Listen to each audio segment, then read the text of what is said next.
নির্বাচনী এলাকায় ট্রাকের চাকায় পিষ্ট করে আওয়ামী লীগের নৌকা মার্কার প্রার্থীর কর্মীকে পিষ্ট করে দেওয়া হবে বলে অনেক অশালীন কুরুচিশীল বক্তব্য দিয়ে আমাদের এই মেহনতি মানুষকে ভীতি প্রদর্শন করা হয়েছিল। কিন্তু আপনারা আমরা কি করেছি, আমরা বঙ্গবন্ধুর আদর্শের যে মার্কা নৌকা, আমাদের যে প্রার্থী ছিল মার্কা নৌকার জনাব মাজারুল ইসলাম সুজনকে আমরা ৩৬,০০০-এর বেশি ভোটে নির্বাচিত করে ভোট দিয়ে মহান সংসদে পাঠিয়েছে।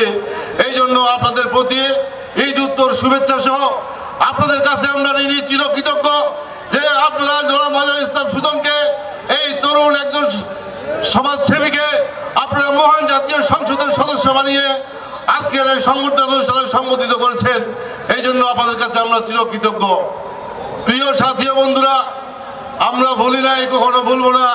ছাত্রলীগ করেছি, আদর্শের কর্মী হয়ে বঙ্গবন্ধুর আদর্শ বুকে লালন করে কাজ করেছি।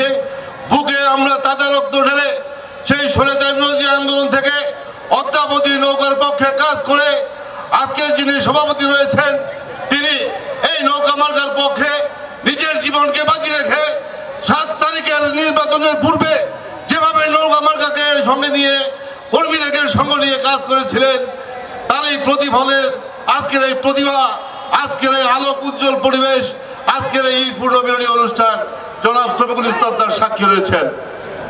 প্রিয় নেতৃবৃন্দ, প্রিয় এলাকাবাসী, প্রিয় চেয়ারম্যান বৃন্দ, প্রিয় সাংবাদিক ভাইয়া বন্ধুরা, আমার মাঝেরাঙ্গিবাসী, আপনারা জানেন মাজারুল ইসলাম সুজন বয়সে তরুণ হলেও এই ঠাকুরগাঁও নির্বাচনী এলাকার মধ্যে তিনি একজন প্রভাষক হিসাবে তিনি এক এবং অনন্য।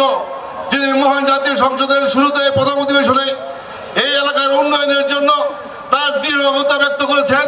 এই এলাকার উন্নয়নের জন্য, পরিচ্ছন্ন রাজনীতিবিদদের জন্য যিনি যেসব সমুদায় বক্তব্য রেখেছেন, তার